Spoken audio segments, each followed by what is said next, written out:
जिसके पास STET नई certificate नहीं था उसको भी ज्वाइनिंग लेटर मिल गया। ऐसा भी हुआ? बिल्कुल हुआ है। और जो 1 to 5 और 6 to 8 के लिए टीचर बनने के लिए चाहिए CTET, तो CTET भी पास नहीं बहुत लोग, उनको भी ज्वाइनिंग लेटर मिल गया। B.Ed वाले को बाहर कर दिया गया था, फिर भी बहुत सारे B.Ed वालों को ज्वाइनिंग लेटर दे दिया गया। हमने उस समय भी TR1 के समय विरोध किया था, लेकिन अब सरकार तो बात सुनती नहीं, ना शिक्षा विभाग ना BPSC। तो जब क्षैतिज आरक्षण नहीं है तो इसका मतलब वो आरक्षण सिर्फ बिहार की महिलाओं को मिलना चाहिए, बाहर वाले को भी मिल गया। ऐसे वही तो अब सामने आ रहा है ना कि बिहार से बाहर की महिला को भी मिला है। 50% महिला आरक्षण में दिया गया है। मुझे लगता बड़ा है खुलासा कर रहे हैं दिलीप जी। ये तो BPSC को जवाब देना चाहिए ना, BPSC को ये जवाब देना चाहिए। विज्ञापन में स्पष्ट लिखा हुआ है कि मेडिकल टीम के द्वारा IGMS के द्वारा जांच की जाएगी दिव्यांगता की। बिना जांच के बहाली होगी? कोई जांच नहीं हुआ है। मैं तो कह रहा हूँ ना, दिव्यांगता की भी जांच नहीं की गई। फर्जी डोमिसाइल, बिहार से बाहर के अभ्यर्थी हैं, वो बिहार का आवासीय बना लिए हैं, रेसिडेंशियल सर्टिफिकेट बिहार का बना लिए हैं और बिहार का वासी होकर वो बिहार के नौकरी में आ गए हैं। जेके पाठक कितने काबिल हैं, उनकी कितनी काबिलियत है, ये इसी से पता चल गया। TRE1 TRE2 में ही पता चल गया। परीक्षा कंडक्ट कराने में और रिजल्ट देने में, यहाँ तक में जो गड़बड़ियाँ हैं उसके लिए BPSC दोषी है, BPSC के चेयरमैन दोषी है, BPSC के परीक्षा नियंत्रक दोषी हैं अगर कुछ गड़बड़ी उसमें है तो। लेकिन काउंसलिंग में अगर कोई गड़बड़ी हुई है, शिक्षा विभाग, नियुक्ति में कोई गड़बड़ी हुई तो उसके लिए शिक्षा विभाग दोषी होगा। TRE3 पेपर लीक जो हुआ है, इसमें बड़े बड़े गिरोह शामिल है, बड़े बड़े कोचिंग शिक्षक पटना के। अभी तक कार्रवाई नहीं कोई का IAS IPS अधिकारी, BPSC के अंदर के अधिकारी, कुछ नेता शामिल है। और जब तक इन लोगों पे कार्रवाई नहीं होगी तब तक पेपर लीक नहीं रुकेगा। 99% संभावना है कि TRE3 का भी पेपर लीक होगा। आप देख रहे हैं लाइव बिहार, मैं हूं आपके साथ असलम अब्बास। बिहार में शिक्षक बहाली को लेकर सरकार काफी तामझाम की थी। बड़े पैमाने पर बहाली की प्रक्रिया हुई, हालांकि सही आंकड़े कितने हैं ये कहना अभी भी मुश्किल है। बहाली बड़े पैमाने पर निकाली गई और प्रचार प्रसार किया गया। नियुक्ति के समय गांधी मैदान में लोगों को नियुक्ति पत्र बांटा गया। लेकिन जिस तरीके से बिहार में 2 चरणों में शिक्षकों की बहाली हुई है, उसमें बहुत सारे गड़बड़ियों का मामला सामने धीरे धीरे उजागर हो रहा है और कई तरह के उसमें गड़बड़ी सामने आए भी हैं। अभ्यर्थियों ने नाराजगी भी जताई है, विरोध भी किया है, लेकिन सरकार शायद सुनने के कंडीशन में या स्थिति में नहीं है। इन तमाम मुद्दों पर हमारे साथ आज बातचीत करने के लिए छात्र नेता दिलीप कुमार हैं। तो जिस तरीके से बहाली हुई है, 2 संपन्न हुई है, कितने बहाली हुई आप ही जान रहे हैं, पूरा मामला क्या रहा? देखिए, सरकार ने तो तत्कालीन सरकार जो नीतीश तेजस्वी की सरकार थी, उस समय TRE1 में 1,70,000 पे वैकेंसी निकाली गई थी और नियुक्ति पत्र दिया गया 1,10,000 को। हमने उस समय भी कहा था कि क्या 1,10,000 को जो 2 नवंबर को नियुक्ति पत्र बांटा जा रहा है, ये सही नियुक्ति पत्र है? अगर इसमें से फर्जी बहाली निकलता है तो क्या नीतीश जी और तेजस्वी जी इस्तीफा देंगे? तेजस्वी जी तो अभी उप मुख्यमंत्री नहीं है, चलिए, लेकिन नीतीश जी तो मुख्यमंत्री हैं ही, तो क्या अब ये इस्तीफा देंगे और तेजस्वी जी क्या माफ़ी मांगेंगे? क्योंकि TRE1 में और TRE2 में भी व्यापक पैमाने पर गड़बड़ी, अनियमितता और धांधली की बात अब सामने आ गई है। नियमों का पालन नहीं हुआ, विज्ञापन की शर्तों का पालन नहीं हुआ। और TRE1 में भी जो 1,10,000 नियुक्ति पत्र बांटा गया, तो नियुक्ति पत्र बांटा गया वो औपबंधिक था और बाद में ज्वाइनिंग कितना हुआ, लगभग 90,000 के आसपास। और उसमें भी बहुत सारे लोग बाद में धीरे धीरे बाहर हुए क्योंकि STET सर्टिफिकेट नहीं था बहुत के पास और उनको भी ज्वाइनिंग दे दिया गया था। B.Ed नहीं है, DLED पास नहीं है और ज्वाइनिंग लेटर दे दिया गया था। बहुत लोग योगदान ही नहीं दिए और बहुत लोग धीरे धीरे बाहर हुए। तो वो संख्या 90,000 भी नहीं होगा, हमको लगता है 70,000 पे चला आया होगा। उस समय की बात कर रहे हैं। फिर TRE2 की जो वैकेंसी आई 1,10,000, लेकिन जब ज्वाइनिंग लेटर दिया गया तो लगभग 85,000। उसमें भी बहुत सारे लोग डॉक्यूमेंट्स नहीं था, उनको भी ज्वाइनिंग करा दिया गया, वो भी धीरे धीरे बाहर हो रहे हैं। तो उसमें भी समझिए, दोनों अगर TRE1 TRE2 को मिला दें तो सरकार के अनुसार 3 लाख बहाली इन्होंने किया, क्योंकि 1,70,000 निकाल के 1,10,000 का कर है कि नियुक्ति पत्र दिए, फिर 1,10,000 निकाले उसको जोड़ रहे हैं और टोटल दिखा रहे हैं कि 3 लाख हम शिक्षक नियुक्ति, पता नहीं कैसे ये 3 लाख जोड़ रहे हैं, मुझे नहीं पता। और बाकी सब जगह कर रहे हैं कि 5 लाख नौकरी दिए, तो मुझे नहीं पता ये डाटा कहाँ से, वो लोग को बताना चाहिए।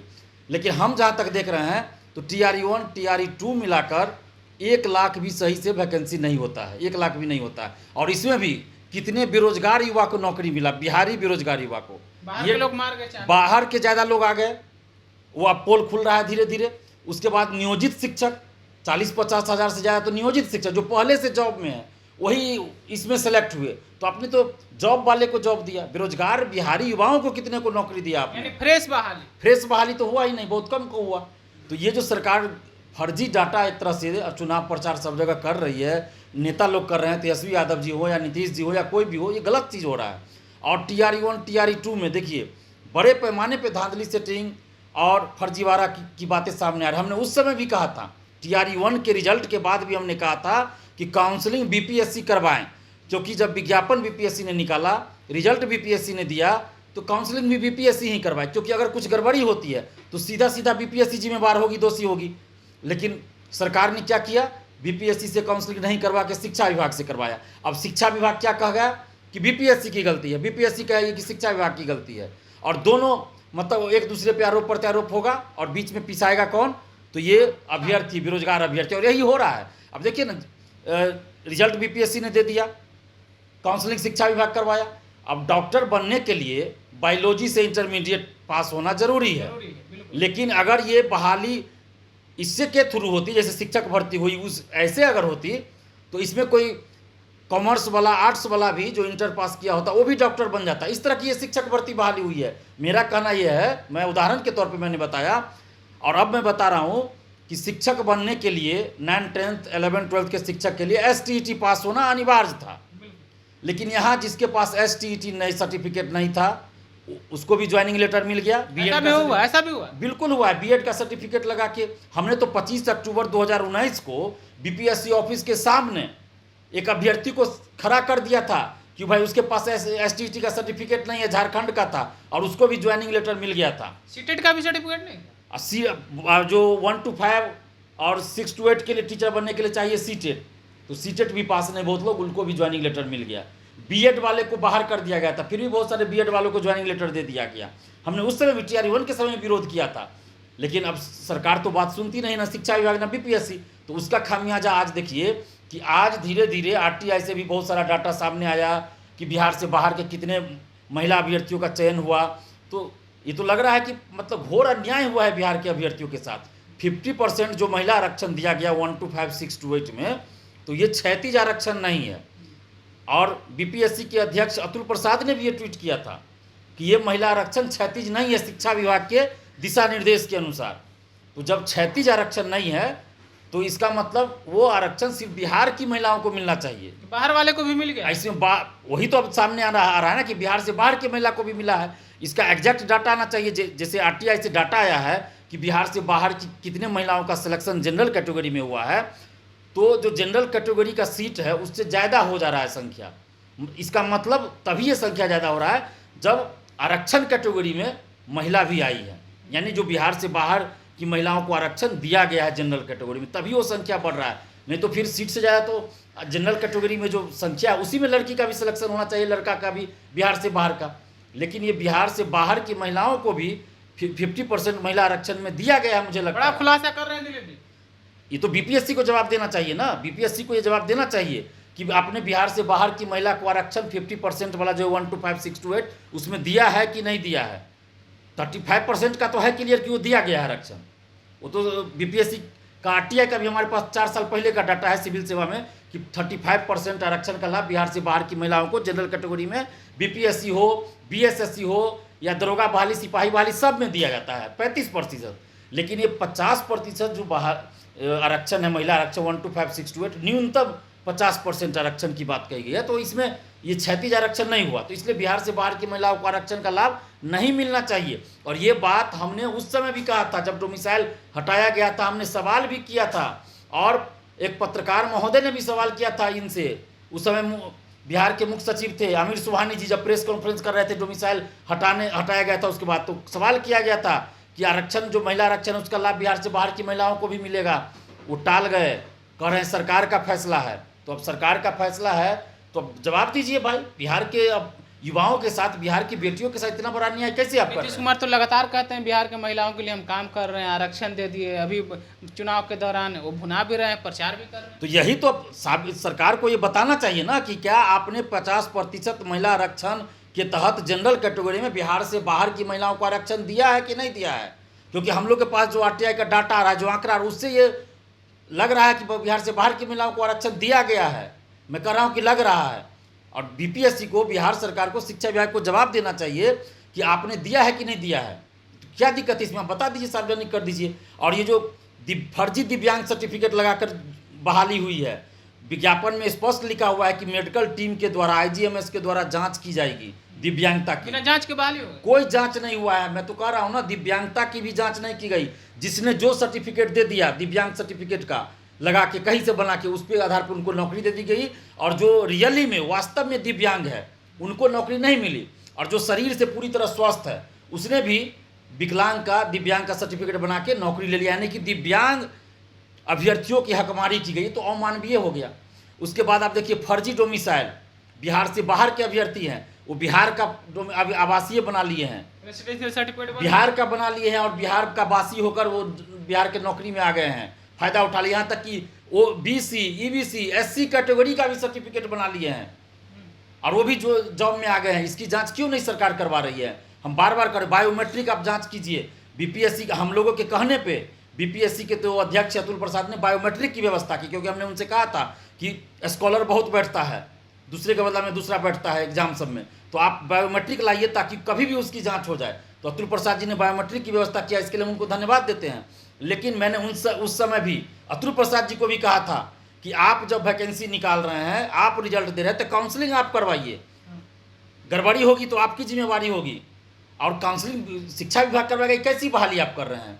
तो वो सीधा बोल दिया कि सरकार का निर्देश है। हमने कहा भी था कि सरकार का निर्देश हो, कुछ हो, बीपीएससी संवैधानिक संस्था है, या तो आप छोड़ दीजिए कि नहीं हम बीपीएससी से शिक्षक भर्ती नहीं करेंगे, छोड़ दीजिए।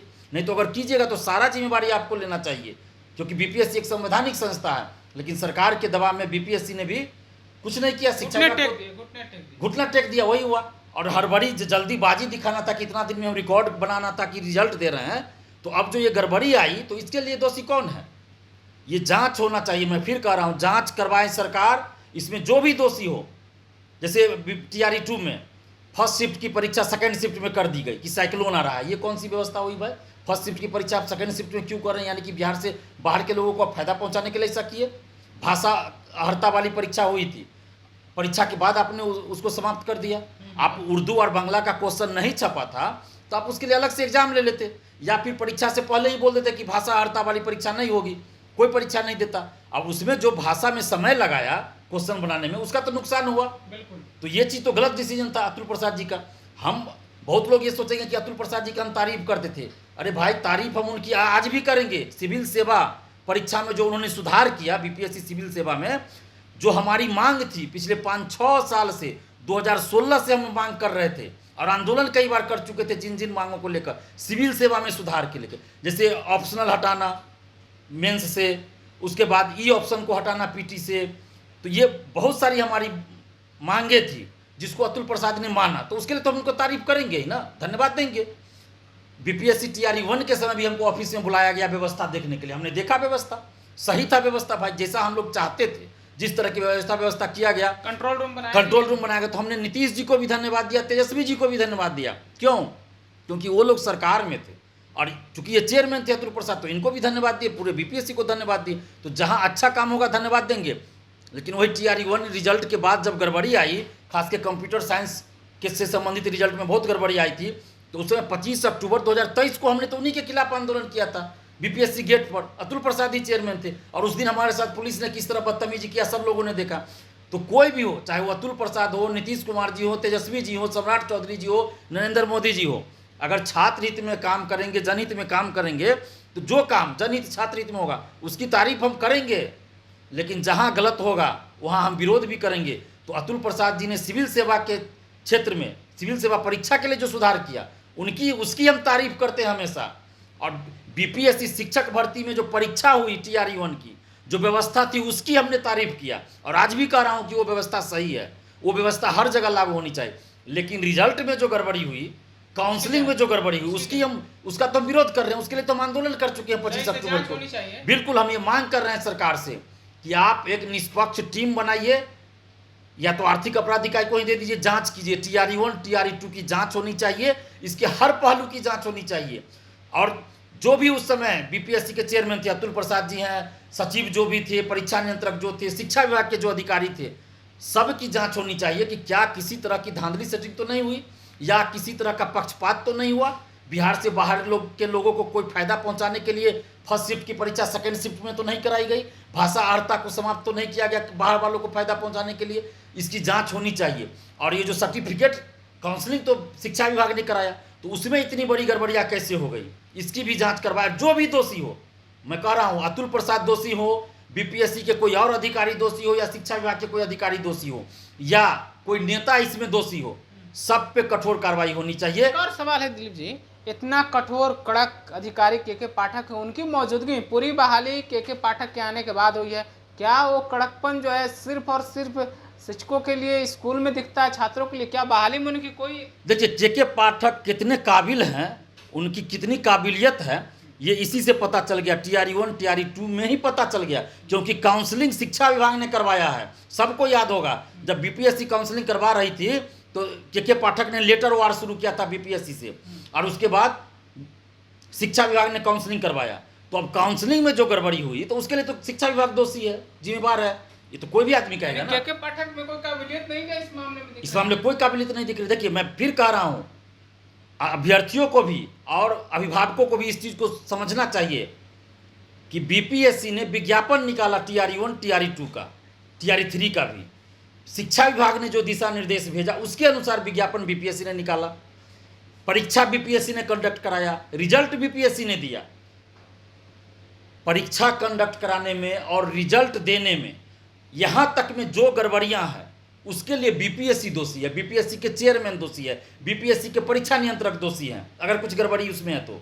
लेकिन काउंसलिंग में अगर कोई गड़बड़ी हुई है, तो शिक्षा विभाग, नियुक्ति में कोई गड़बड़ी हुई तो उसके लिए शिक्षा विभाग दोषी होगा। के पाठक दोषी हैं? के पाठक तो सही बात। बीपीएससी अगर कुछ गड़बड़ी हुई तो अतुल प्रसाद दोषी है उस समय जब तक वो अध्यक्ष थे।